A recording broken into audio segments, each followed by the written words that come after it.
ನಮ್ಮ ಬಿಸಿ ಊಟ ತಾಯಂದ್ರಿಗೆ ಭಾಳ ಕನಿಷ್ಠ ವೇತನ ಕೊಡ್ತಾ ಇದ್ದಾರೆ. ಇವತ್ತಿಗೆ ನಮಗೆ 24 ವರ್ಷ ಆಯಿತು. ಬಿಸಿ ಊಟ ಮಾಡ್ತಾ ಇರೋದು 24 ವರ್ಷ ಆಯಿತು ಕಾಲಿಟ್ಟು. ಆದ್ರೆ ನಮಗೆ ಏನು ಒಂದು 10 ವರ್ಷ, ಒಂದು 5 ವರ್ಷ 4 ವರ್ಷಕ್ಕೆ ಒಂದು 500 ಏರಿಸ್ತಾರ. ಆದರೆ ನಮಗೆ ಇಲ್ಲಿವರೆಗೂ ನಮಗೆ ಪಗಾರ ಅಂದ್ರೆ 4700 600 ಅದ. ಇನ್ನವರೆಗೂ ನಮ್ಮ ಕೂಗನ್ನು ಕೇಳಿಲ್ಲ, ಸರ್ಕಾರ ಕೇಳ್ತಾ ಇಲ್ಲ. ಈ ಬಡವ ಹೆಣ್ಮಕ್ಳ ಕೂಗನ್ನು ಕೇಳ್ತಾ ಇಲ್ಲ. ನಮಗೆ ಫಸ್ಟ್ ನಮ್ಮದು ವೇತನ ಹೆಚ್ಚಿಗೆ ಮಾಡಬೇಕು. ಮತ್ತು ಇನ್ನೊಂದು ಎರಡನೇದು ನಮ್ಗೆ ಅದಕ್ಕೆ ಇದೇನು ವರ್ಷಿಗೆ ಒಂದು ರಿಲೀಸ್ ಮಾಡ್ತಾರ. ಅದು ಒಂದು ವರ್ಷಿಗೆ ನಮ್ಗೆ ತೆಗಿತಾರ ಅವರು. 10 ತಿಂಗಳಾಯ್ತಂದ್ರೆ ಮಾರ್ಚ್ನಾಗ ತೆಗೆದು ಹಾಕ್ತಾರ. ಮತ್ತು ಜೂನ್ ಬಂತಂದ್ರೆ ನಮ್ಗೆ ಜಾಯಿನ್ ಮಾಡಿಸ್ತಾರ. ಇದೊಂದು ರದ್ದುಗೊಳಿಸ್ಬೇಕು. ಮತ್ತು ಇದೇನು ಮತ್ತೊಂದು ಇನ್ನೊಂದು ಏನಂತಂದ್ರೆ ನಮ್ಗೆ ಸ್ಕೀಮ್ ವರ್ಕರ್ಸ್ ಅಂತ ಹೇಳ್ತಾರೆ. ಆ ಸ್ಕೀಮ್ ವರ್ಕರ್ಸ್ ಬದಲಿ ನಮಗೆ ಕಾರ್ಮಿಕರು ಅಂಥೇಳಿ ಪರಿಗಣಿಸ್ಬೇಕು. ಮತ್ತೊಂದಂತಂದ್ರೆ ನಮಗೇನು ಇದೇನು 7 ಗಂಟೆ ಏನು ಕೊಡ್ತಾ ಇದ್ದಾರೆ, ಅದೊಂದು 40,000 ಅಂತ ಹೇಳ್ತಾರೆ ಕೊಡ್ತೀವಿ ಅಂಥೇಳಿ. ಆ 40,000 ಬದಲಿ ನಮಗೊಂದು 2 ಲಕ್ಷ ಕೊಡ್ಬೇಕಂತೇಳಿ ನಮ್ದೊಂದು ಬೇಡಿಕೆ ಅದ.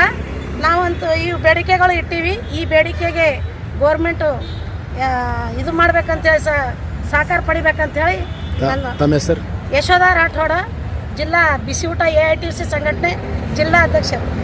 ಅಕ್ಷರ ದಾಸೋಹ ಬಿಸಿ ಊಟ ಯೂನಿಯನ್ AITUC ಕರ್ನಾಟಕ ರಾಜ್ಯ ಸಮಿತಿ ಏನದ ಇವತ್ತು ಎಟ್ ಎ ಟೈಮ್ ಎಲ್ಲ ಜಿಲ್ಲೆಯಲ್ಲಿ ಇವತ್ತು ಹೋರಾಟಕ್ಕೆ ಕರೆ ಕೊಟ್ಟದ. ಅದ್ರ ಭಾಗವಾಗಿ ಇವತ್ತು ಕಲಬುರಗಿ ಜಿಲ್ಲೆ ಏನದ ಹೋರಾಟವನ್ನು ನಡೀತಾ ಇದೆ.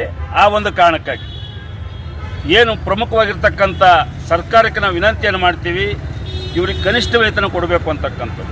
ಸರ್ಕಾರ ಆ ದಿನದಲ್ಲಿ ಕೆಲಸ ಮಾಡ್ತಕ್ಕಂಥ ನಮ್ಮ ತಾಯಂದರು ಬಿಸಿ ಊಟ ಮುಖ್ಯಸ್ಥರಾಗಿರ್ಬೋದು, ಸಹಾಯಕರಾಗಿರ್ಬೋದು, ಅವ್ರಿಗೆ ಕನಿಷ್ಠ 6,000 ರೂಪಾಯಿಗಿಂತ ಕೆಳಗೆ ಕೊಡ್ತಕ್ಕಂಥದ್ದು ಸರ್ಕಾರಕ್ಕೆ ನಾಚಿಕೆ ಬರಬೇಕಾಗ್ತದೆ. ನೀವು ಒತ್ತಟ್ಟು ಹೇಳ್ತೀರಿ ಉದ್ಯೋಗ ಖಾತ್ರಿ ಕೆಲಸ ಮಾಡೋಲ್ಲಿ 400 ರೂಪಾಯಿ ಅನ್ನೋದು ದಿನಕ್ಕೆ ಕೊಡ್ತೀರಿ, ಅದಕ್ಕೆ ಕನಿಷ್ಠರೇನು ಇವರು ಮುಂಜಾನೆ 7 ಗಂಟೆಗೆ ಹೋಗಿ ಕಾಯಿಪಲ್ಯ ತೊಗೊಂಡು ಹೋಗಿ ತತ್ತಿ ಸುಲ್ದಿ ಮಕ್ಕಳಿಗೆ ಬಿಸಿ ಊಟ ಹಾಕ್ತಾ ಇದ್ದಾರೆ.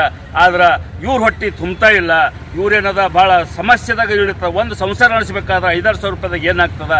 ಆ ಒಂದು ಕಾರಣಕ್ಕಾಗಿ ಸಂಬಂಧಪಟ್ಟಿರ್ತಕ್ಕಂಥ ಶಿಕ್ಷಣ ಸಚಿವರು ಬರೀ ಗೋಳ್ಳ ಸುಳ್ಳು ಹೇಳೋದು ಬಿಡಬೇಕು.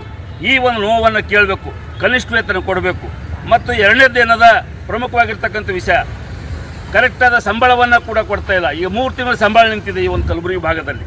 ಆ ಸಂಬಳವನ್ನು ಕೂಡಲೇ ಬಿಡುಗಡೆ ಮಾಡಬೇಕು. ಪ್ರತಿ ತಿಂಗಳ 5ನೇ ತಾರೀಕಿನ ಒಳಗಡೆ ಇವ್ರಿಗೆ ಸಂಬಳ ಕೊಡ್ತಕ್ಕಂಥ ವ್ಯವಸ್ಥೆ ಮಾಡಬೇಕು ಅಂತಕ್ಕಂಥದ್ದು ಒಂದು ವಿನಂತಿ ಅದ. ಈ ಸಂಬಂಧಪಟ್ಟಿರ್ತಕ್ಕಂಥ ವೇತನ ಪರಿಷ್ಕರಣೆ ಮಾಡುವ ಮೂಲಕ ಇವ್ರಿಗೆ ನ್ಯಾಯ ಕೊಡಿಸಬೇಕು.